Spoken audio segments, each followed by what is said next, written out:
Hari ini banyak mana orang Islam meninggalkan salat jemaah Allah SWT. Ya. Hari ini banyak orang Islam meninggalkan salat.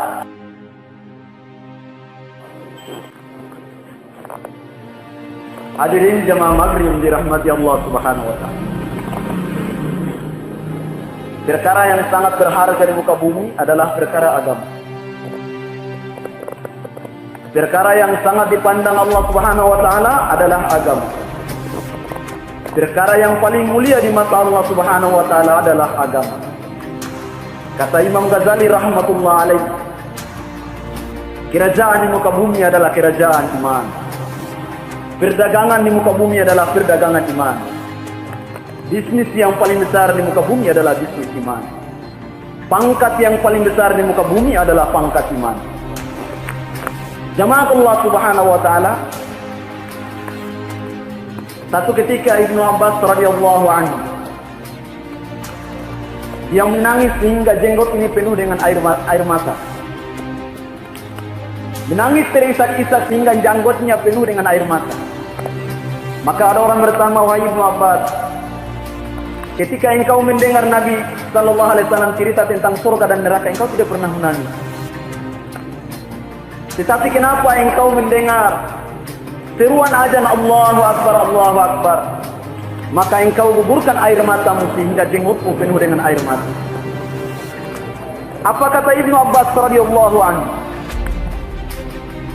Aku mendengar azan, wajahku menjadi pucat. Aku mendengar azan, aku telah menggugurkan air mata. Kenapa yang seruan sana bukan manusia yang memanggil, tapi hakikatnya Allah Subhanahu wa taala yang memanggil. Bapak Allah Subhanahu wa taala, kata Nabi sallallahu alaihi wasallam dalam hadis, orang yang duduk dalam masjidnya itikaf antara maghrib dan isya saja, Allah Subhanahu wa taala jauhkan dia dari neraka 3 parik. Satu parik jauhnya antara langit dan bumi, jemaah Allah. Semua paham. Kita semua datang duduk dalam majelis ini bisa laksanakan salat maghrib secara berjamaah. Ya. Ini semua semata-mata karena hidayah daripada Allah Subhanahu wa taala. Tanpa hidayah jemaah Allah Subhanahu wa taala, walaupun rumah kita berdekatan dengan masjid, satu langkah pun kita tidak bisa melangkah kaki kita naik di bukit ini, jemaah Allah. Bapak Allah Subhanahu wa taala, kata Nabi, wahai sahabatku, masjid ini adalah taman daripada taman surga Allah Subhanahu wa taala. Barang siapa duduk dalam masjid, kata Nabi, sungguh dia sudah duduk dalam taman-taman surga Allah Subhanahu wa taala. Bapak Allah Subhanahu wa taala. Kalau hari ini Allah Subhanahu wa taala buka hijab mata kita, banyak mana malaikat jadi saksi melihat majelis seperti ini, jemaah Allah. Bapak Allah Subhanahu wa taala.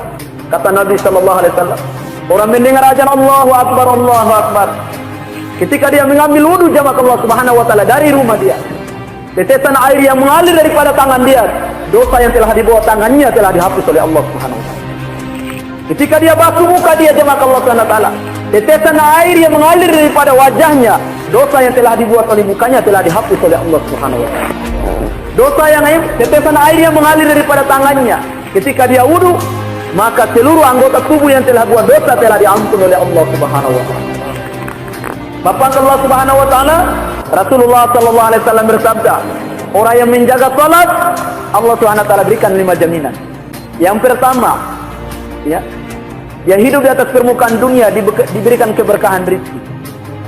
Keberkahan rezeki sedikit pun cukup. Kalau tidak keberkahan, walaupun satu hari dapat 1 triliun, tapi seperti pegang bara api, cepat habis. Walaupun sedikit, tapi kalau ada keberkahan, istri juga rasa keberkahan, anak juga rasa nikmat. Ya, kenapa?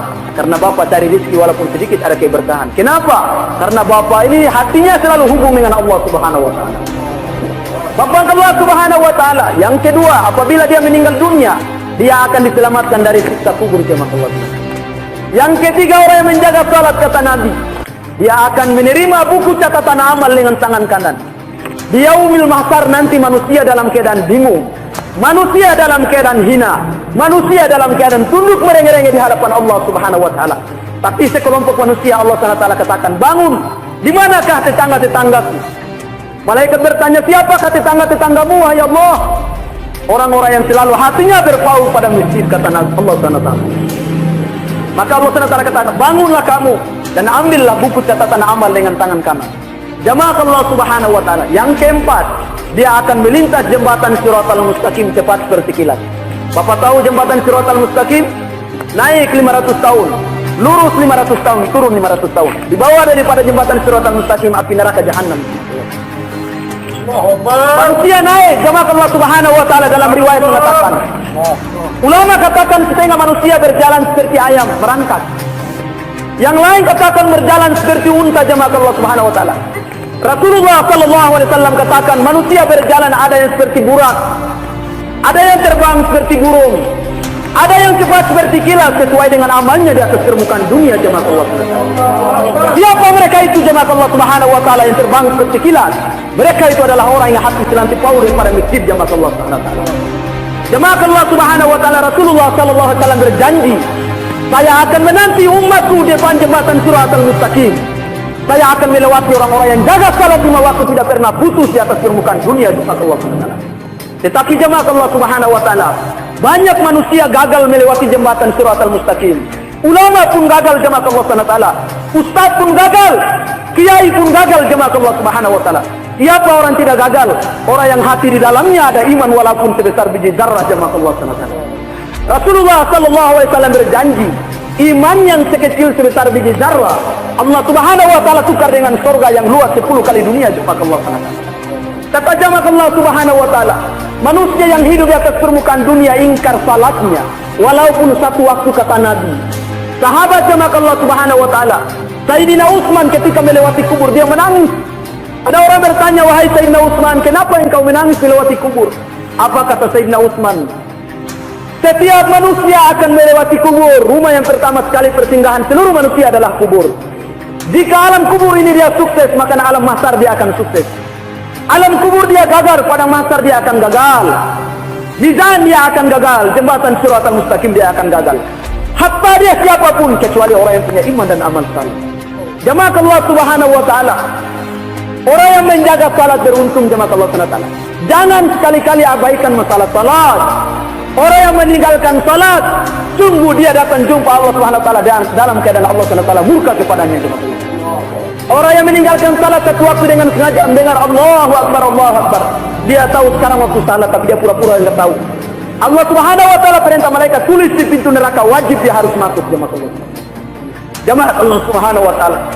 Sayyidina Abu Bakar radhiyallahu anhu bertanya, ya Rasulullah, bagaimana kalau orang meninggalkan salat mendengar azan Allahu Akbar, Allahu Akbar, tetapi dia tidak tunaikan perintah Allah Subhanahu wa taala? Rasulullah sallallahu alaihi wasallam katakan, di yaumil mahsyar, nanti di padang mahsyar, Allah perintah malaikat keluarkan timah yang mendidih daripada neraka Jahannam dan tuangkan di atas telingannya, jemaah Allah. Orang yang meninggalkan salat, Abu Bakar bertanya, ya Rasulullah, bagaimana orang meninggalkan salat ya Rasulullah?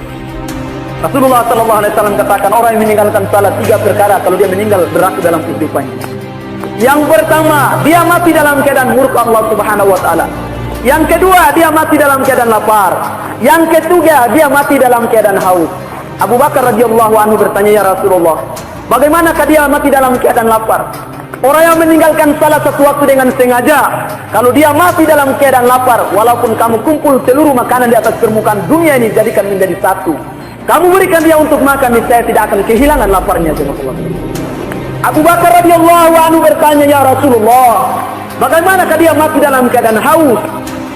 Wahai Abu Bakar, wahai sahabat, jika kamu kumpul 7 samudra air laut di dunia ini, diberikan dia untuk minum, niscaya tidak akan menghilangkan dahaganya walaupun sesaat, jemaah Allah. Abu Bakar radhiyallahu anhu bertanya, dia mati dalam keadaan murka Allah Subhanahu wa taala. Bagaimanakah ya Rasulullah? Rasulullah sallallahu alaihi wasallam menjawab, dia mati dalam keadaan Allah Subhanahu wa taala cabut iman dalam kehidupannya, jemaah Allah Subhanahu wa taala. Ya. Jangan kita anggap bahwa jenazah itu diantar ke kubur udah habis, jangan, jemaah Allah Subhanahu wa taala. Ulama katakan zahirnya mati saja, tapi hakikatnya pulang kampung yang sebenarnya, jemaah Allah. Bangun dalam kubur ketika jenazah itu masuk dalam kubur, Allah perintah malaikat bangun.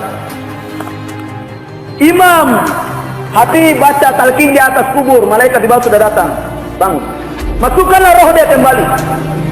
Ulama katakan bangun berdiri dalam kubur selama 40 tahun, tidak pernah duduk, jemaah Allah SWT. Allah SWT perintah malaikat, luaskanlah kubur sejauh mata memandang. Dia lihat tidak ada apa-apa, keluarga juga tidak ada. Istri saya di mana? Anak saya di mana? Di manakah ahli keluarga saya? Di manakah tetangga-tetangga saya? Pada hari itu buta jemaah Allah Subhanahu wa taala. Kalau tidak ada iman di dunia pada hari itu buta. Wa man kana fi hadhihi a'ma fa huwa fil akhirati a'ma wa adallu sabila. Barang siapa buta di dunia pasti dan pasti dia akan buta di kubur. Buta kubur bukan buta mata, buta amal kebaikannya jemaah Allah. Amalnya walaupun satu tidak akan lihat pada hari itu jemaah Allah. Berdiri dalam kubur selama 40 tahun. Ya.